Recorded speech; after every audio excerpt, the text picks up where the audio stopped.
Steve Maskery. I was asked recently if I'd got any good designs for a finger joint jig.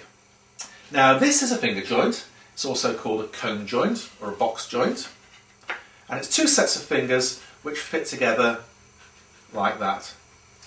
It's a very strong joint because of the large surface area for the glue, but it has to be made very precisely. If one finger is tight, two fingers will be very tight, and three fingers will be almost impossible to get together. So how did I get it that precise? Well, this is my jig, and it rides in the mitre slot of my router table on this runner underneath. And it consists of an L-shaped base here with a face on it. And that face is adjustable for position. I've got two locking screws here. It only has to be set up once. And I've got very fine adjustment by altering this stop here.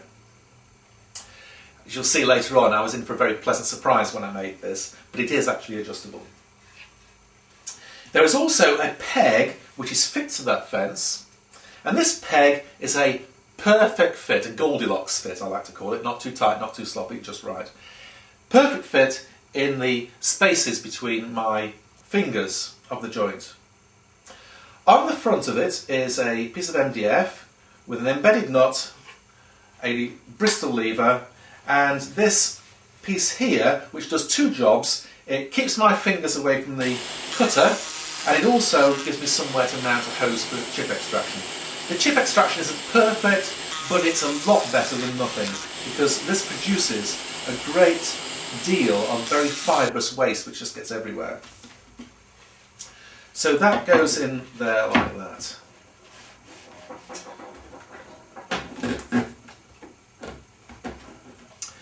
So how do we make the joint? Well, the first thing to do is to cut the first finger, and we do that by putting the workpiece right up to that peg and making that cut.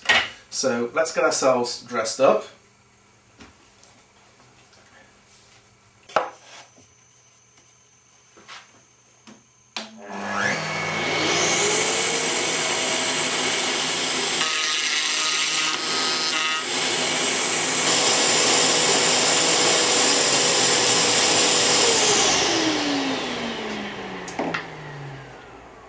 Now I'm using a mortising bit here. It's not the ideal bit, but it's the one that I've got which is the right size for the job.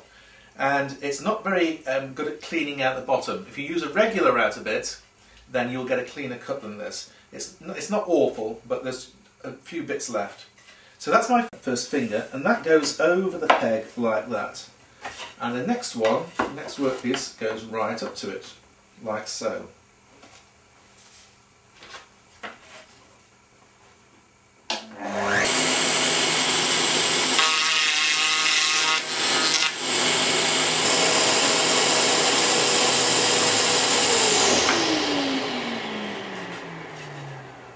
And now we can cut both together by turning that back the right way. I need to adjust my guard a little bit.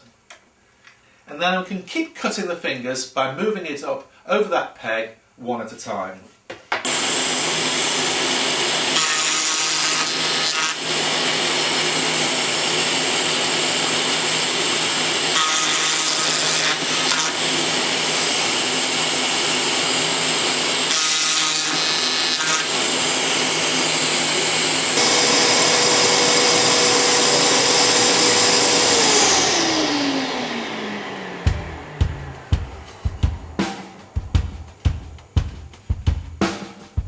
Absolutely perfect. And this is how I made it.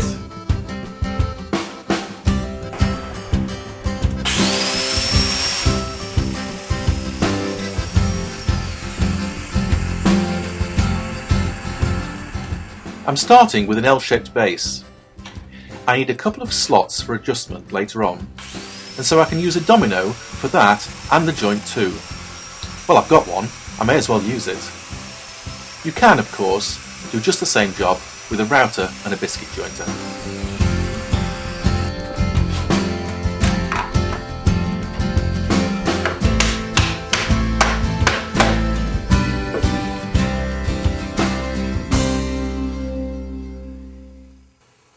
I've cut a runner that's a nice, smooth, easy fit in my mitre track. No play, but free to move. Now we fix the runner onto the underside of the base, and it has to be dead square to this front face. So put one screw in.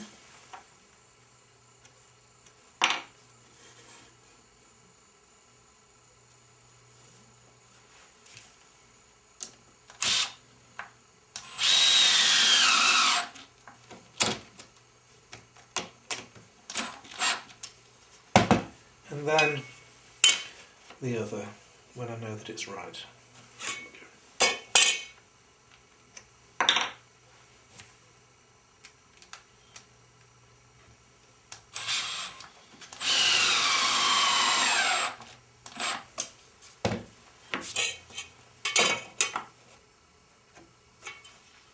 Perfect.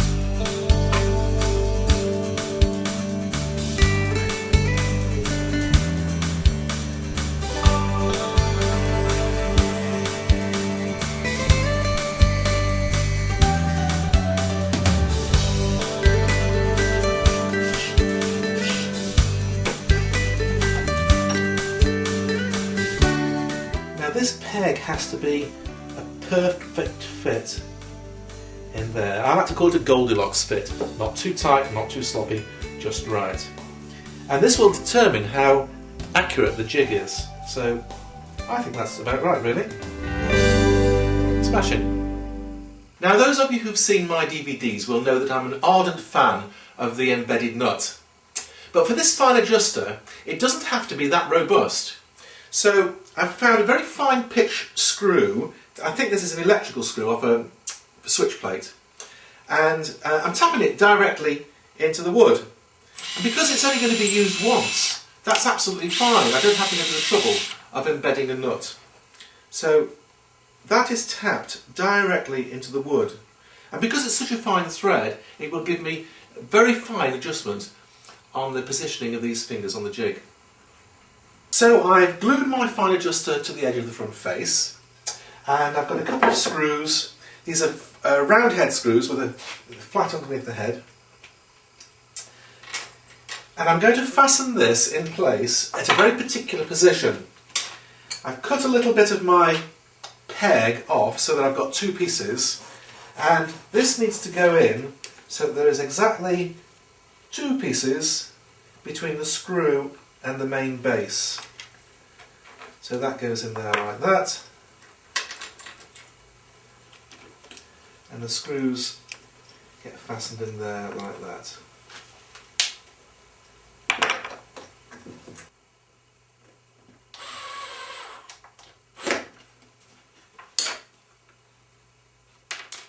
Perfect.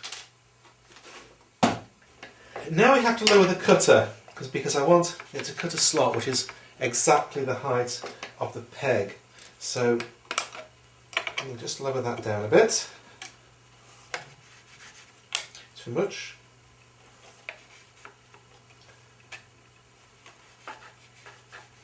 I'd say that was perfect.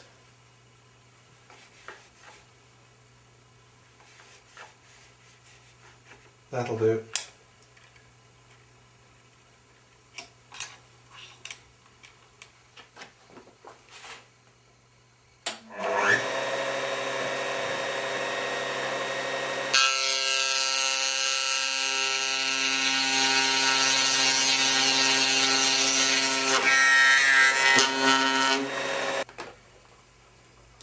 And now we loosen the screws and slide it up. And if we've done this correctly, that should now be perfect. Well, we'll see. So now I take the little peg and it's just a press fit in the slot in the fence there.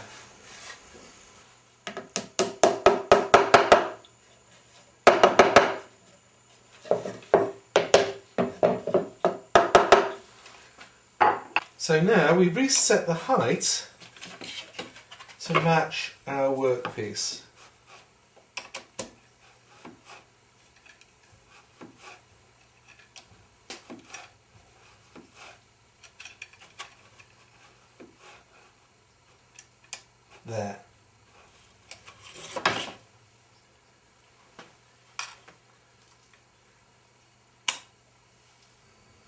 Now we come to do the first test cut. And I'm doing this live, as it were. I haven't actually tested that this is right. So we'll see what happens. You can see that I've not tested because there's no cutout in the face of the fence there. So the first piece goes right up to the peg and we cut through it.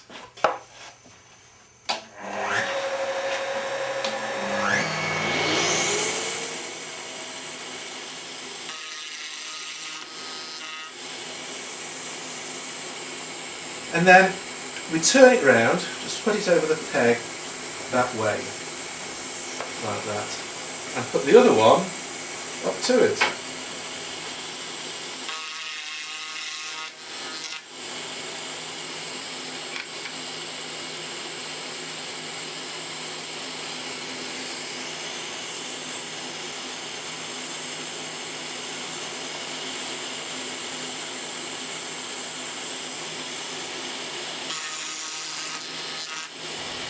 And then we simply continue.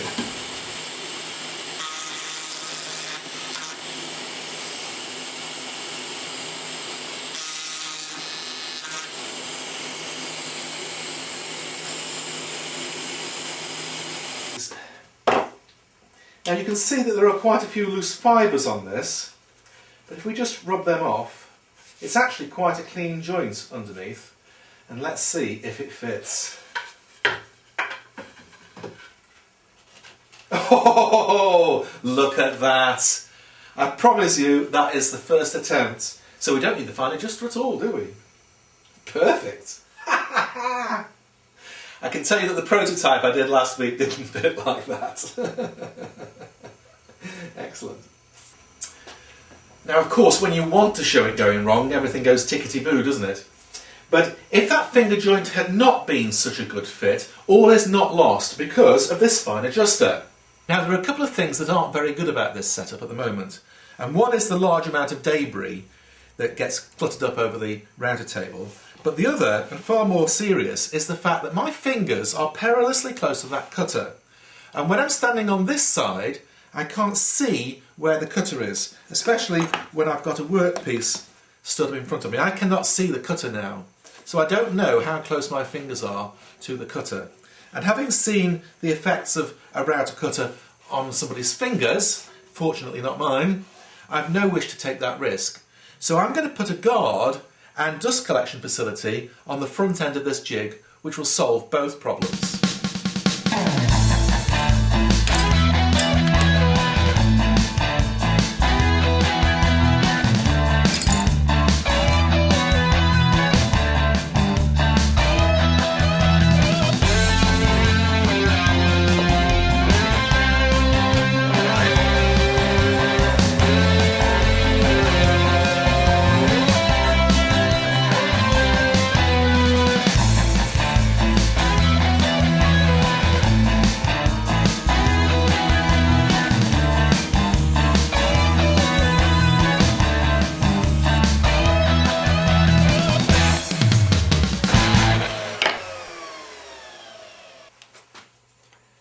So now with a square keyway planed nicely and with the arises removed so that it sits without wobbling on the flat bottom, my two parts of the guard slide together nicely like that.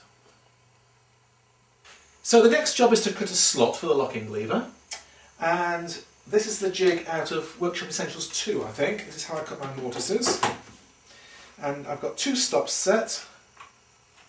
Just make sure everything's tight as it should be. Don't want anything moving around, thank you very much. And some ears.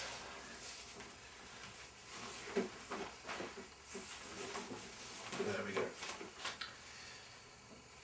And away we go.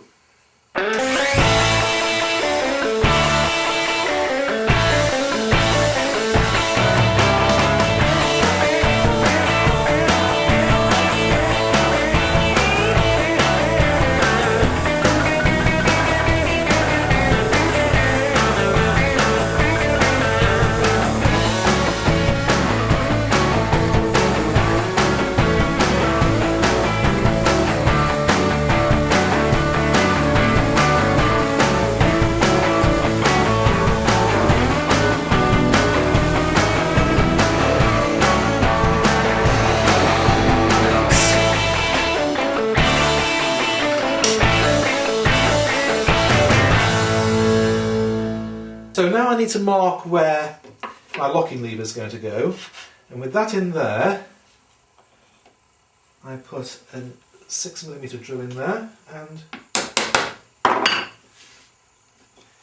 that shows me where I need to drill. But I need to drill this hole from the underside, so I'm going to drill a pinhole to locate that position on the other side, and then drill a cavity for my nut, and then straight through at 6mm. Now, to be honest, I've made a little bit of a bodge here because I didn't get the position of the captive nut very good. It was far too close to the edge of the where the peg is going to go in. So in fact I've cut that short a bit and filled it with a strip. It'll do the job, but it's a bit disappointing. I'm going to use a cap head screw to draw the nut into that cavity. So that's going to go in like that, and that's tightened with an Allen key. And you just keep winding.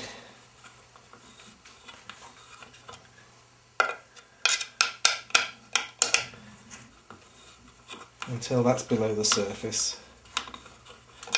Like that.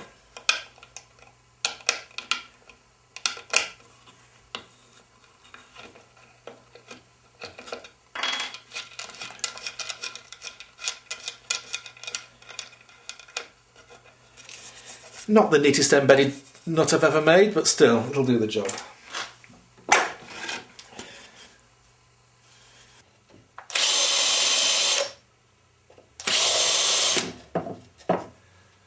Just clean out the breakout.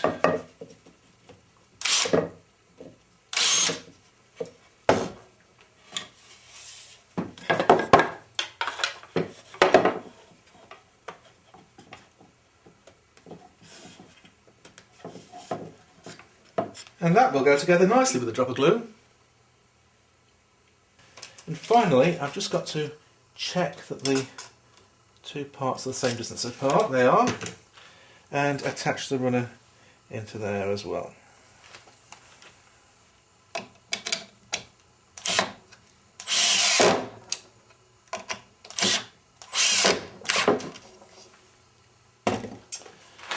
And that is just about ready for use.